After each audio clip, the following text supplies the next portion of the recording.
Merci d'avoir cliqué sur cette vidéo et vous avez bien fait car aujourd'hui on est avec Lara Perrotte. Applaudissements.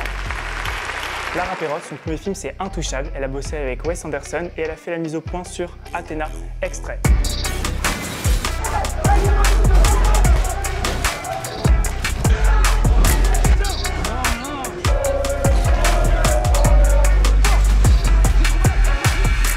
Avant que la vidéo commence, vérifiez bien que vous êtes abonné parce qu'il y a des gens qui regardent la vidéo sans être abonnés. Bienvenue aux nouveaux, merci Lara du coup d'être avec nous, on est genre trop contents. Le but du format c'est de mettre en avant les femmes dans le métier du cinéma, donc on espère que vous allez bien aimer la vidéo. Du coup aujourd'hui tu bosses dans le ciné, quel est ton parcours? Donc j'ai eu la chance et l'opportunité de commencer à travailler très jeune parce que j'ai ma mère qui est productrice dans les films publicitaires et j'ai mon père qui est écrivain. Donc en fait moi très vite j'ai tout de suite été baignée en fait dans le monde de la publicité et sur les plateaux. Et donc c'est comme ça qu'en fait je rencontre les différents corps de métier et que très vite en fait je sais que je veux être chef-op. Je vois des grues, je vois beaucoup de matériel et je vois Alain Duplantier, le chef opérateur, mais je ne savais pas qu'il était chef opérateur sur le projet. Okay. Et en fait, je le vois, je le vois parler de lumière, faire des grands mouvements. Et quand je le vois, je me revois dire à ma mère, mais en fait, c'est quoi qu'il fait comme métier? Parce qu'en fait, c'est ce que je veux faire. Ok, et t'avais quel âge à ce moment-là? J'avais 14 ans. Ah mais d'accord, donc elle t'emmenait sur les tournages. Ah oui, oui. Oh mais trop bien. Et oui, parce qu'en fait, à l'époque, elle faisait des grosses pubs, elle faisait des pubs pour Disney. Et en fait, du coup, moi... T'étais baignée dedans Oui, en fait, quand c'était les vacances scolaires et que ma mère était en tournage, à chaque fois, je lui demandais de venir parce que j'ai toujours trouvé que l'ambiance, l'énergie, ce qui se passe sur un plateau, c'est incroyable. Tu pouvais te la péter en classe, genre, hey, les gars, ce week-end, vous étiez chez vous, j'étais en tournage. Non, mais même pas, mais c'est vrai que j'aurais pu. J'allais aux activités, je faisais Space Mountain, en même temps je revenais sur le tournage. Qu'est-ce que c'est vraiment un chef-op et c'est quoi un peu son rôle sur un tournage? Le chef opérateur, c'est celui qui est en binôme avec le réalisateur, qui construit l'image et le plan par rapport à la vision du réalisateur. C'est comme Spielberg, il travaille souvent avec Kaminski. Ouais, c'est ça, exactement. Donc le réalisateur choisit son collaborateur qui va construire les images et qui va l'aider à la création du film. Et du coup, toi tu sais que tu vas être chef-op et donc tu te dis je veux être ça. Et du coup c'est quoi le parcours? On te dit attends, tu vas pas arriver et te dire hey, comment ça se passe? Voilà, moi mon parcours et le fait d'avoir parlé avec Alain justement en lui disant écoute, qu'est-ce que tu me conseilles de faire? Est-ce que je fais une école? Est-ce que j'en fais pas? Moi le parcours scolaire ça m'a toujours... J'ai toujours fait le minimum pour vite m'en échapper.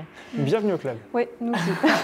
Et en même temps, c'est assez restreint dans le cinéma parce que c'est soit tu as les écoles privées qui coûtent très cher, soit c'est des écoles publiques, il y a des BTS audiovisuels, mais alors BTS audiovisuel, pareil, il faut quand même un super dossier, il y a très peu d'élus. Il faut avoir un super bon dossier. Ou sinon, tu as les écoles qu'on connaît, la Fémis, Louis Lumière. Mais il fallait un bac+2, plus passer un concours d'entrée qui est quand même très dur. Comme j'avais la chance d'avoir ma mère dans le cinéma, tu as les contacts, tu as la chance, l'opportunité de pouvoir avoir les contacts. Donc en fait, vas-y quoi. Donc tu as beaucoup appris sur... Mais en fait, moi j'ai tout appris sur le terrain. J'y connaissais rien. Après, j'ai toujours fait de la photo. Je me suis acheté un appareil, un petit boîtier Nikon quand j'étais jeune et j'ai fait de la photo. J'avais des notions photographiques, mais après, ce qui est du cinéma, passer sur des caméras professionnelles, c'est différent. Donc du coup, c'est quand même beaucoup plus technique que d'être avec son appareil photo. Et juste, je voulais dire, parce que c'est vrai que tu en as parlé, c'est qu'il y a un buzzer maintenant. Parce que le format a évolué. Avant, on parlait d'un film, on appuyait, il y avait l'affiche qui apparaissait. Maintenant, il y a le buzzer. Donc, on a un petit buzzer. Je voulais en profiter pour te dire du coup que tu as fait ton premier film. Donc, c'est Intouchable. C'est officiellement le premier film. Ouais, alors en fait, c'est mon premier film qui m'a fait avoir mon statut d'intermittent. Ah, ok. Ah bah attends, Intouchable. C'est quand même un film, et là du coup il apparaît là, tu vois. Et virtuellement. Excellent. Le montage, du coup, c'est quand même un film culte que tout le monde a vu. Vous avez tous vu Intouchable? Vous avez vu? Évidemment. T'as pas vu Jimmy? Donc t'as quand même assisté à un truc de ouf, non? Comment c'était? Nous, on voulait savoir un peu comment c'était ça. Attends, peut-être... Les inside. Non, mais comment ça s'est passé? Je veux dire, c'est quand même ton premier film qui t'a permis d'avoir ton statut. J'imagine qu'avant, t'avais fait d'autres projets, mais en tout cas... J'avais fait À bout portant. Voilà. Mais c'est pas avec celui-là que tu as eu ton intermittence. Mais c'est pas avec celui-là que j'ai eu mon intermittence. Mais C'est là que tu as tout appris. En fait, j'étais stagiaire, conventionnée. Ah oui, stagiaire. Film d'action où il fallait gérer les... Comme là, quoi. Voilà. Où il fallait gérer le retour vidéo des 3 caméras en permanence. Et à l'époque, on l'a tourné en 35. On était avec des vidéos pâles, des HF pâles. Donc c'est vrai que c'était pas l'image que maintenant on a l'habitude d'avoir avec tout ce qui est ultra HD. Fred Cavaillé, le réalisateur, était génial, hyper gentil, cool. très intéressant. Et après, j'ai fait Intouchable qui m'a permis... Ok, et ça s'est bien passé ce tournage? Bah ouais, c'était un tournage incroyable. Après, Eric Toledano et Olivier Nakache, ils sont quand même extraordinaires. C'est des réals qui sont très drôles. Bah oui, de toute façon il faut. Très gentils. Ouais, mais c'est pas évident parce que tu peux très bien avoir des réalisateurs de comédie qui sont quand même qui sont pas drôles du tout. Comme par exemple. Non. Et c'était tourné en pellicule du coup, Intouchable. C'était tourné en pellicule. Ouais. Alors, du coup, Oui, donc tu as connu la transition. Ouais, en fait, moi, mes 4-5 premiers films, ils ont été en 35. Concrètement, c'était quoi ton taf quand tu étais sur un film en pellicule? En fait, mon but, c'était d'aider le second pour que lui puisse être au mieux, pour le soulager sur son travail qui est quand même qui est énorme. Et après, quand j'ai été seconde sur les films en 35, sur notamment le Wes Anderson, j'ai été l'odeuse. C'est quoi la grosse différence entre un tournage en pellicule et un tournage en numérique? Le rythme est différent. Okay. Après, la tension et la pression, c'est pas la même parce que en film, tu sais pas. Tu sais pas ce que tu as tourné. Tu as toujours cette petite inconnue. Tu peux découvrir au labo, sur les scans. Un problème. Ça a cette magie, évidemment. Tout le monde va dans la salle et après on lance, on a filmé ça hier, on regarde ce que ça rend. Ouais, tu vois. Mais c'est un petit délire. Hein. Là, j'ai tourné un clip en 35. Le prochain clip de Dua Lipa où j'étais chef-op deuxième équipe. Et c'est vrai que... Je sais pas s'il y a une affiche. Il n'y a pas d'affiche. Elle est sympa, Dua Lipa. Ah, elle est très gentille. Ah, mais attends, c'est un bonheur. tu rigoles ou quoi? Tu diras On montre une photo de Dua Lipa. Dua Lipa. Ah non, elle est extraordinaire. Et donc, on a tourné en 35. Il y a toujours ce petit stress du retour du labo 2 jours après, sur c'est 2 jours après. Ouais, en plus on tourne à l'étranger, donc le temps que la pellicule, elle arrive en France, c'était développé à Paris. T'as le temps de dire, attends, est-ce que j'ai bien mis... etc. Toi, entre-temps, t'es déjà à J3 et tu sais toujours pas... Ce que t'as filmé en J1. Voilà, tu sais toujours pas ce que t'as filmé en J1. T'as envie d'être rassuré aussi par rapport au... Ah ouais. Tenir un peu confiance, parce que aussi plus t'avances sur tes journées, plus tu prends confiance pour se rassurer ou pas, ou se dire voilà, peut-être que sur cette scène-là, j'aurais dû faire comme ça, la prochaine fois, le contraste, ça marche bien, donc pour se rassurer techniquement, en tout cas, sur ce qui se passe, quoi. La différence entre les films français et américains, au niveau du travail, est-ce que c'est... Souvent sur les films américains, il y a quand même plus de moyens. Mais en même temps, c'est normal, c'est les Américains. C'est les Américains ou les Anglais, un peu, ils sont un peu... Ça reste des budgets où c'est vrai qu'il y a plus de moyens. Après, évidemment, t'as le casting qui va avec. Ouais. C'est plaisant.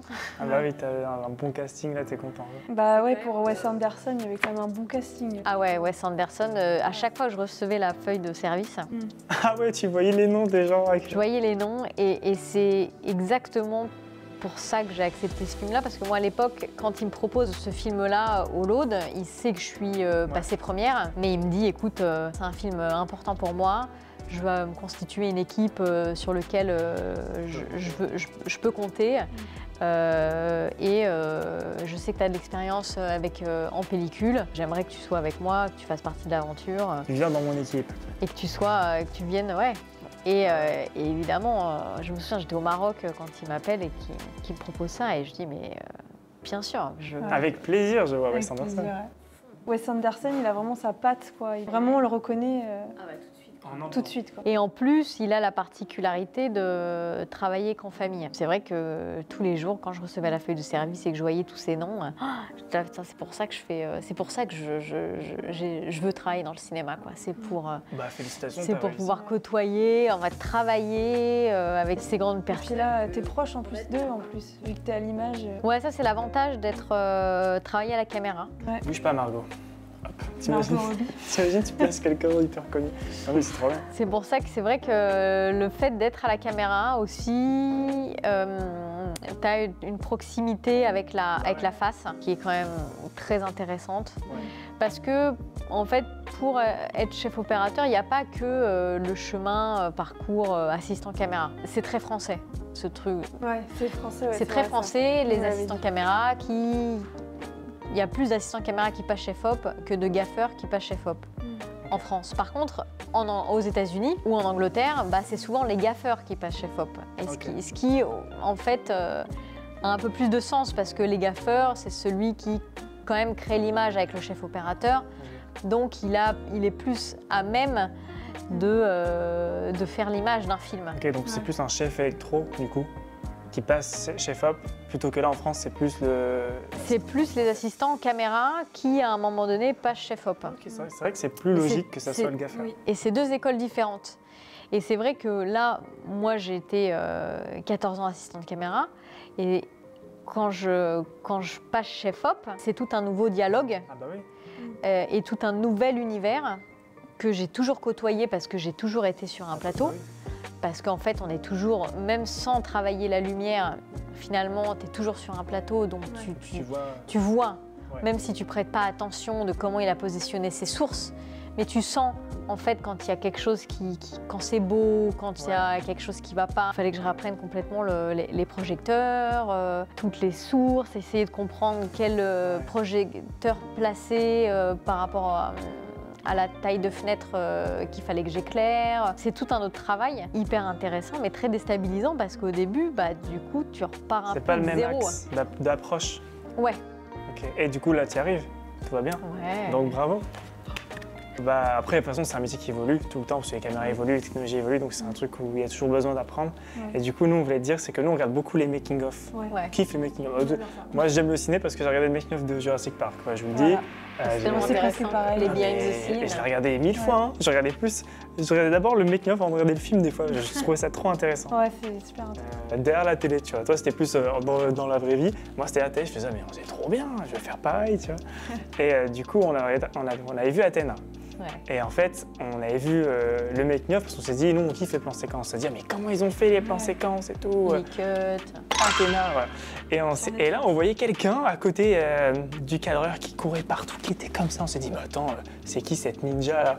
Et après, on s'est dit, ah bah c'est la Perrotte. On s'est dit, mais attends, c'est trop bien ce qu'elle fait. Ouais. Ça veut dire que, mais alors, dans la vidéo, je sais pas comment t'arrives à faire ça, c'est impressionnant. Le gars, il court. On comprend rien, même toi qui regardes, tu comprends rien. Le cadreur, il se cogne, il comprend rien. Et t'as toi qui arrive à faire la mise au point. Je me dis, comment elle fait? Ouais. Genre, la chorégraphie où tu rentres dans le coin, puis t'es là avec ton petit follow focus, c'est incroyable. Ça a été très intense à moi pour faire ce film-là. Bah, la petite anecdote, Mathias Boucard qui me propose le film, qui me dit voilà, moi j'ai ce film-là en Alexa 65, en plan séquence. Il ne savait pas à l'époque s'il allait choisir l'Alexa 65 ou une autre caméra. Comme c'est des caméras, il y en a quand même assez peu, qu'elle vient d'Angleterre, que c'est quand même très compliqué d'avoir à dispo les caméras 65. Il s'est dit, bon bah voilà, on a la caméra, on va organiser des essais pour proposer à Romain plusieurs caméras pour commencer à mettre un peu en image la cité et rentrer un peu dans le film. Et donc on fait les essais et là Romain il nous prend tous au dépourvu. Personne n'était prêt pour faire ça. Et il nous dit ah bah on va répéter le plan séquence numéro 2. Et il y avait le Steadicammer qui n'était pas le Steadicammer du film parce qu'il n'était pas dispo mais c'était un Steadicammer pour faire les essais. Il y avait moi, Mathias, le réal, le comédien, l'assistant réal, pour synchroniser tout ça. Et là, on commence à faire le parcours. Caméra 65, donc serré comme ça, comme on peut le voir dans le film, donc très close-up. Il dit moteur et il nous fait marcher, mais pendant 10 minutes. Et puis des montées, on marche, on descend les escaliers. C'est vraiment à droite, à gauche. Après, on fait un tour, après on remonte les escaliers, après on fait un 360, on repart. Enfin, je veux dire, c'était pas juste... on marchait pas 30 secondes sur une ligne droite. Il y a personne qui t'accompagnait pour pas que tu tombes? Non, parce que personne n'était vraiment prêt, tu vois. Quand on a terminé le plan, comme ça, le Steadicammer, il était avec la caméra 65 qui pèse quand même un âne mort, elle est excessivement lourde, qu'il faut porter. Il en pouvais plus. C'est-à-dire qu'il avait les gouttes de transpiration, il était là, il tremblait. Et moi, à la fin, j'étais là, mais j'avais plus de jambes. Tiens, je t'aide un peu. Ah bah non, t'avais plus de jambes. J'avais plus de jambes, j'étais épuisée physiquement, alors que quand même, je fais du sport, que j'ai quand même un petit niveau, mais j'étais morte. Et ça, c'était les essais. Et ça, c'était juste les essais. Et c'était à 4 mois avant le tournage. Ah oui. Ouais. Et tu t'es dit, attends, ça Et en fait, et là, je me suis dit, mais même Mathias, même le chef opérateur, il s'est dit, mais attends, mais comment je vais éclairer? Tout le monde a pris conscience, en fait, de l'ampleur du projet.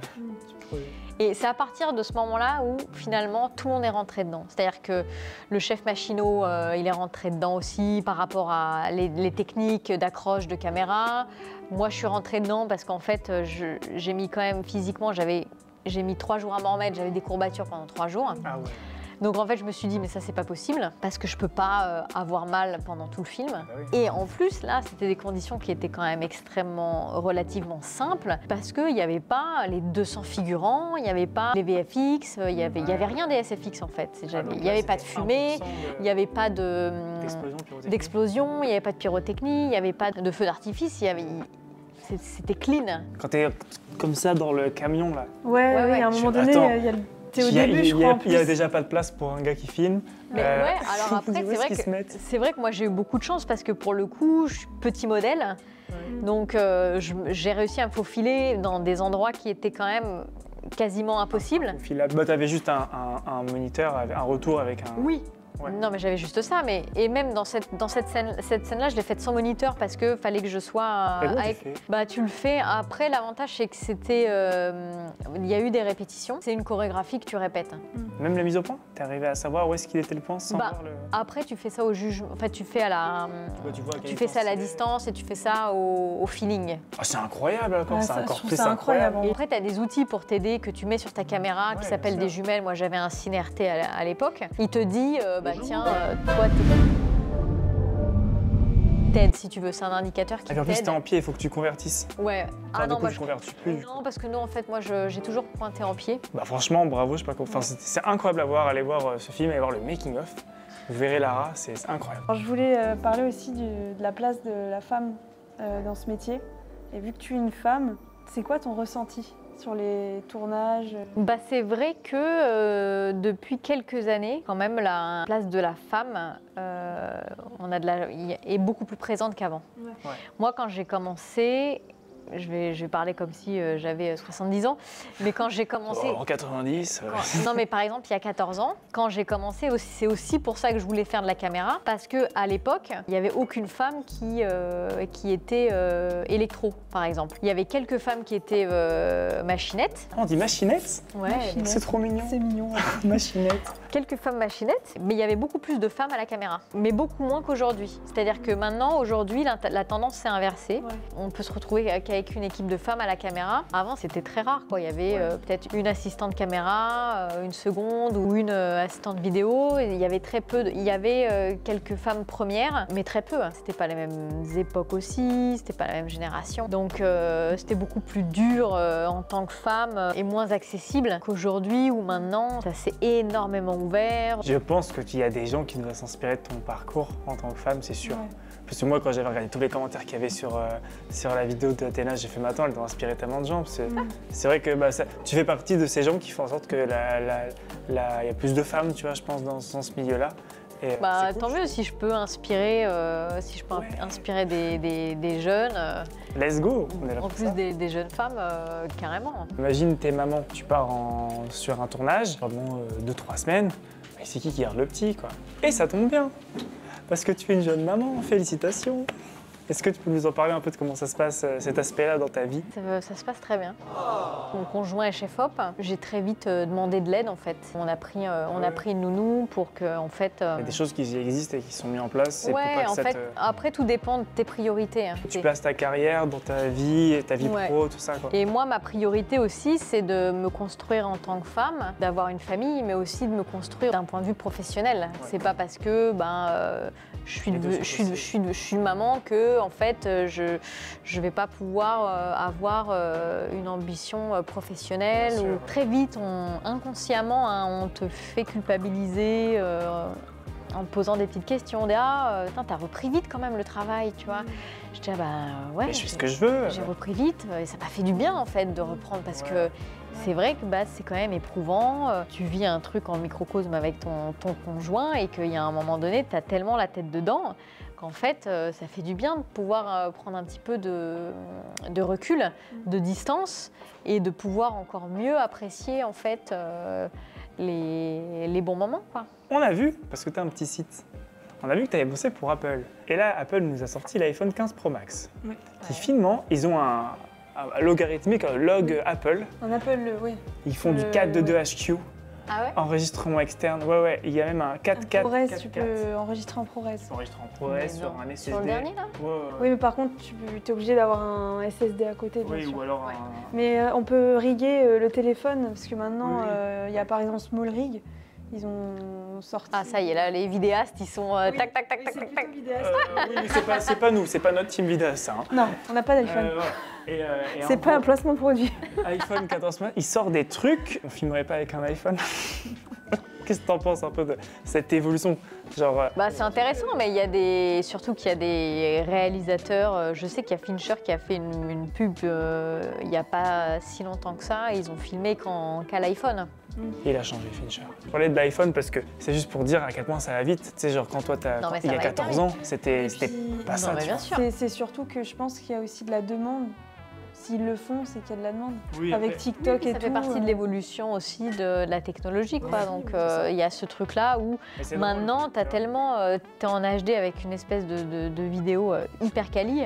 C'est vrai que du coup, quand tu rachètes un iPhone 15 où tu vas mettre 2000 € parce que maintenant c'est quand même très cher, et tu t'attends aussi à ce que ta vidéo, il te donne plus aussi, tu Ouais, vois. c'est Donc sûr. passer un step, le mode cinématique de l'iPhone, il est quand même incroyable. Ouais, c'est fou, le fou. Le flou, t'as vu, ça te donne une profondeur de champ, t'as un Après, côté Il y a très la cinématique. stabilisation aussi. La La stabilisation. stabilisation, elle est Le folle. mode action, Après, je j'avais pense vu. que projeté sur un écran de 3 mètres de haut, évidemment que le flou est généré par Apple. Quand le chef-op, il sait en fait que ça va être visionné sur Netflix, donc sur des téléphones ou des télés, et pas sur un grand écran, est-ce qu'il y a un travail différent? Ça, c'est drôle parce que je suis en plein dedans pour une série Apple. Mathias Boucard, là, qui est en train de préparer une série. Mais c'est une vraie question que lui, il essaye de vendre artistiquement parce qu'en fait, le contre-discours qu'il y a par rapport à ça, parce qu'évidemment, plus une caméra est grosse, plus elle est chère, ça va se terminer sur le téléphone ou sur l'iPad. Oui, mais en fait, si on réfléchit comme ça, on filme avec un appareil photo et en fait, on se prend plus la tête.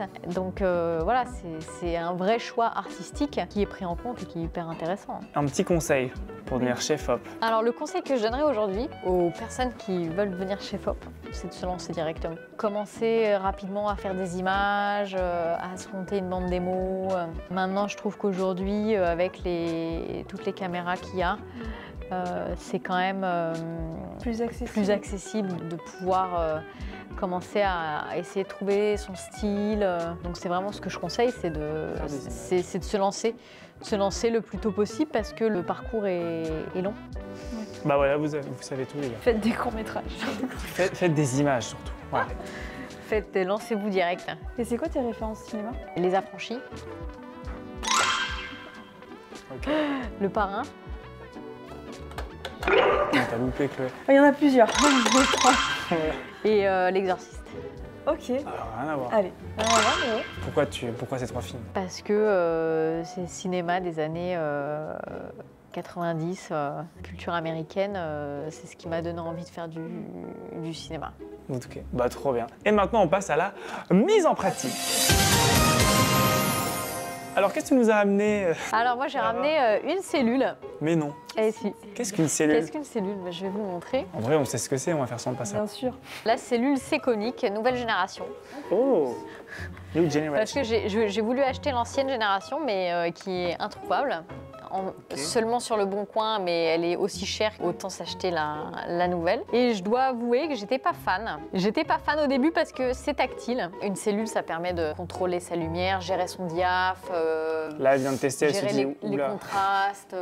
Qu'est-ce qu'ils font là? C'est n'importe quoi. Non. 4, non, c'est bien. 4. Et du coup, ce côté-là, on est comment là? Ça va? Il y a bien un de diaph. Alors attends. Elle va juger. T'as affiché quoi là-bas sur ta caméra? Je sais pas. C'est quoi ton diaph? Là, on est à 4. Et ok, bah on est à 2,8, je crois. Ouais, c'est parfait. Et là, on est à 3 et à 3, je crois. C'est bien, t'as un peu surexposé pour... Ah bon? Ouais, on filme en log après. Oui, voilà, mais ça écrète pas. Mon signal, Mais il est parfait. propre normalement. C'est bien, comme ça, ça nous rend shiny. Tu l'utilises vraiment quand tu... c'est en La cellule, pellicule, tu quoi. l'utilises souvent en film.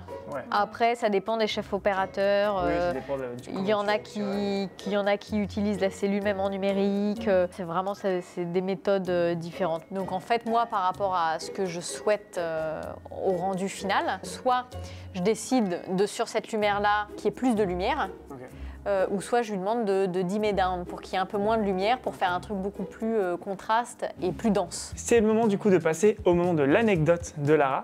Évidemment, vérifiez bien que vous êtes abonné. Et puis voilà, on te laisse avec l'anecdote. J'espère que vous avez bien aimé la vidéo.